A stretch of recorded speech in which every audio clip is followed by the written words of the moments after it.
आज का ये वीडियो गांव या छोटे शहर के उन सभी विद्यार्थियों के लिए है जिन्हें इंग्लिश एक बहुत बड़ी समस्या लगती है। छोटे गांव से शहर में आकर अक्सर स्टूडेंट को एक बात खटकती है, वो है उनकी अंग्रेजी। सब अंग्रेजी में बात कर रहे सर, हमें तो बोलना भी नहीं आता। आप सीखने की कोशिश तो करते हो, लेकिन शहर के बच्चों की अंग्रेजी सुनते ही लगता है ये मेरे बस की नहीं है। चाहे इंग्लिश में बोलना हो, लिखना हो या पढ़ना हो, ये सब बेहद जरूरी है लाइफ में आगे बढ़ने के लिए। आप किसी इंटरव्यू में जाते हो, वहां भी इंग्लिश में सवाल पूछे जाते हैं और कई बार सब कुछ जानते हुए भी आप सवाल का जवाब नहीं दे पाते। Anyways, thank you for your time. You may please leave now. Exam में भी सेम दिक्कत का सामना करना पड़ता है, लेकिन अब नहीं। आज की इस वीडियो में आपकी ये समस्या परमानेंटली खत्म करूंगा। फिर चाहे आप बिल्कुल जीरो पर ही क्यों ना हो, तो वीडियो के अंत में आपको क्लियर रास्ता मिलेगा। सबसे पहला काम जो आपको करना है वो है चेंज लाना। अपने आप को ये बोल देना कि मेरी इंग्लिश जीरो है या मैं तो शायद सीख ही नहीं पाऊंगा। ये ख्याल आना बिल्कुल नॉर्मल है, पर इस ख्याल पर रुकना नहीं है। अगर आपको अंग्रेजी में बेहतर होना है तो अपनी झिझक मिटानी होगी। खुद की तुलना उन स्टूडेंट से करना बंद करना पड़ेगा जो बचपन से ऐसे माहौल में पले बड़े हैं जहां इंग्लिश को बहुत ज्यादा तवज्जो दी जाती है, जहां हर कोई इंग्लिश में ही बात करता है। आपकी सच्चाई अलग है तो रास्ता भी अलग होगा। शुरुआत स्लो हो सकती है, लेकिन शुरुआत जरूरी है। और सबसे पहला काम जो आपको करना है वो है फैमिलियर होना, यानी अपनापन डेवलप करना। अब वो कैसे होगा? वो तब होगा जब आप डेली इंग्लिश के इर्द गिर्द रहोगे। इसका मतलब है हर दिन आपको इंग्लिश रीडिंग, स्पीकिंग, राइटिंग करनी होगी। पर यहीं पर आती हैं दिक्कतें।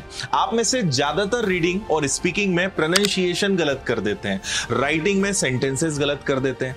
इन गलतियों को आपको खत्म करना होगा। इंग्लिश सीखने के लिए सारी ग्रामर की किताबें रटने की जरूरत नहीं है। जैसे आपको हिंदी बोलने के लिए ग्रामर के सारे रूल्स नहीं पता, फिर भी आप बहुत सही बोलते हो। हमें बस अपना फाउंडेशन स्ट्रॉन्ग करना है और ये काम हम सिर्फ 3 पॉइंट्स में करेंगे। सबसे पहले वो वर्ड्स पकड़ो जो रोजाना की जिंदगी में सबसे ज्यादा यूज होते हैं, जैसे नीड, पॉसिबल, इंप्रूव। इन्हें सिर्फ याद मत करो, इनके यूजेस भी देखो। दूसरा, बड़े बड़े सेंटेंसेस बनाने से बेहतर है छोटे और सही सेंटेंसेस बनाना सीखो। इसके लिए अभी सिर्फ 2 पैटर्न्स याद रखो। पहला, सब्जेक्ट वर्ब ऑब्जेक्ट। जैसे I solve questions, she goes to school, यहां पे आपको सब्जेक्ट वर्ब ऑब्जेक्ट एक सीक्वेंस में मिलेगा। ऐसे सिंपल सेंटेंसेस बनाओ। उसके बाद what is your name, where do you live, ऐसे क्वेश्चंस बनाओ और इनको सीखो। ये 2 चीजों से शुरुआत करो, इससे आप इंस्टेंटली इंग्लिश प्रैक्टिस कर पाओगे। तीसरा, जो भी आपके सब्जेक्ट्स हैं जैसे जीएस, करंट अफेयर्स, साइंस, इनमें सबसे ज्यादा आने वाले मेन वर्ड्स को इंग्लिश में याद करो। इससे आपको 2 फायदे होंगे, आपके एग्जाम की तैयारी भी होगी और इंग्लिश भी इंप्रूव होगी। याद रखिए, हमें एकदम से परफेक्ट नहीं बनना है, हमें सही बनना है, जो प्रैक्टिस से होगा। इन सब के साथ आप ग्रामर को साथ लेकर चल सकते हो। देखो, आप सही बोलना और लिखना तब तक नहीं सीख पाओगे जब तक आप अपने आसपास की चीजों को ऑब्जर्व नहीं करोगे। कई लोग सोचते हैं कि वे इंग्लिश मूवीज, इंग्लिश सॉन्ग सुन के अंग्रेजी सीख लेंगे, लेकिन उनके हाथ में अक्सर निराशा ही लगती है, या फायदा मिलता भी है तो बहुत कम, क्योंकि वो सुनते तो हैं पर एक्टिवली नहीं करते। आपको सिर्फ सुनना नहीं है, खुद से सवाल करने हैं, फोकस करना है कि लोग कैसे बोलते हैं। देखो कि आप वही सेम चीज कैसे बोलते हो और वीडियो में या पर्सन की आप जिसकी बात सुन रहे हो उससे कितना अलग बोला और उसने क्या बोला। क्यों I am preparing for SSC बोलते हैं और आई प्रिपेयर एसएससी नहीं बोलते? इससे आपको ग्रामर रटना नहीं पड़ेगा, बल्कि आप रियल टाइम में चीजें सीख पाओगे और वही आपको प्रैक्टिस भी करना है। टेंस के रूल्स रटना नहीं है, उनके पैटर्न को समझना है। गवर्नमेंट एग्जाम्स के एस्पिरेंट्स के लिए तो एग्जाम इंटरव्यू भी मिल जाते हैं, यूट्यूब पे आप उन्हें देखकर बहुत कुछ सीख और समझ सकते हो। अब तक हमने ग्रामर और ऑब्जर्वेशन की बात की, पर इंग्लिश बोलने और लिखने का सबसे बड़ा रहस्य पता है क्या है? वो है इंग्लिश में सोचना। ज्यादातर लोग जो इंग्लिश में वीक हैं, वो पता है क्या करते हैं? वो हिंदी को इंग्लिश में ट्रांसलेट करते हैं। जैसे आज काफी काम है तो उसको इंग्लिश में कहेंगे today is a lot of work. हम कल मिलेंगे को वो कहेंगे we will meet tomorrow. Translation करना शुरुआत में ठीक है, इसमें कोई गलत बात नहीं है। इससे आपको इंग्लिश में सेंटेंसेस बनाने का कॉन्फिडेंस मिलता है, लेकिन आप हमेशा ये नहीं कर सकते हैं। एक प्रॉब्लम तो ये है कि ट्रांसलेटेड सेंटेंसेस हमेशा नेचुरल फील नहीं देते। दूसरा, जब इंटरव्यू में या एग्जाम में सवाल आते हैं तो आपके पास इतना समय नहीं होता है कि हर सेंटेंसेस को पहले हिंदी में सोचो फिर इंग्लिश में ट्रांसलेट करो। इसलिए जब आप ट्रांसलेशन में कंफर्टेबल हो जाओ तब अगला कदम उठाओ अंग्रेजी में सोचना। इसका मतलब है अपने दिमाग को हिंदी से इंग्लिश में स्विच करना। आप सुबह उठते हैं और सोचते हैं आज तो बहुत काम है, इसे इंग्लिश में सोचो, today is a very busy day.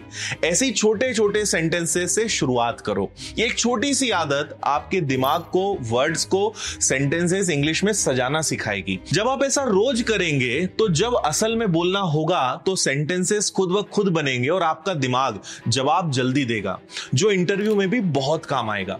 अगर आप इतना करते हो तो अगले 3 महीने में आपकी इंग्लिश बहुत इंप्रूव हो जाएगी। अब जब आपको इंग्लिश सीखने का रास्ता साफ पता चल ही गया तो एकदम क्लियर गोल भी तय कर लो कि कम से कम 1500 से 2000 वर्ड्स, जिसको वोकैब कहते हैं, वो आना चाहिए। इतने वर्ड्स भी आ गए तो किसी भी इंटरव्यू में या एग्जाम में सेंटेंसेस बनाना, जवाब देना, सब कुछ आसान लगने लगेगा। अब सवाल है इसे अचीव कैसे करें। सीधा तरीका है, छोटे छोटे डेली गोल्स बनाओ। जैसे हर दिन 10 नए वर्ड सीखो। सिर्फ रटना नहीं है, उनका मीनिंग, यूजेस दोनों को समझो और सेंटेंसेस में इस्तेमाल करो। रोज 30 minute English newspaper, article, magazine, story book पढ़ना शुरू करो। इससे वर्ड्स याद भी होंगे, सेंटेंसेस के स्ट्रक्चर भी आपको समझ में आएंगे। रोज एक पैराग्राफ लिखो जिसमें कम से कम 15 सेंटेंसेस हो। कोशिश करो कि वो पैराग्राफ आपके एग्जाम प्रिपरेशन या डेली लाइफ से जुड़ा हो। इसके बाद अगला स्टेप है हर दिन 15 मिनट इंग्लिश के इंटरव्यूज या स्पीचेस या वीडियो देखो। 2-3 नए सेंटेंस पैटर्न्स को नोट करो। अगर आप अगले 150 दिनों तक इस प्लान को लगातार फॉलो करते हो, 2000 से भी ज्यादा वर्ड्स और नेचुरल सेंटेंसेस पैटर्न आपको अपने आप याद हो जाएंगे और फिर इंग्लिश आपको कभी रुकावट नहीं लगेगी बल्कि आपकी स्ट्रेंथ बन जाएगी। तो दोस्तों, ये था आपकी इंग्लिश की समस्या को खत्म करने का एक क्लियर रास्ता। अब आपके पास एक प्लान है, एक गोल है और सबसे जरूरी एक नई सोच है। याद रखिए, आपका कंपटीशन किसी और से नहीं बल्कि खुद से है। तो बस आज से शुरुआत कीजिए एक छोटे से कदम के साथ। मुझे पूरा भरोसा है कि आप 3 महीने बाद जब पीछे मुड़कर देखोगे तो आपको ये यकीन होगा कि इंग्लिश अब आपकी जिंदगी में बिल्कुल भी रुकावट नहीं है। तो इस वीडियो में इतना ही। कैसा लगा वीडियो कमेंट करके जरूर बताइएगा और मिलते हैं नए वीडियो में नए टॉपिक के साथ। जय हिंद।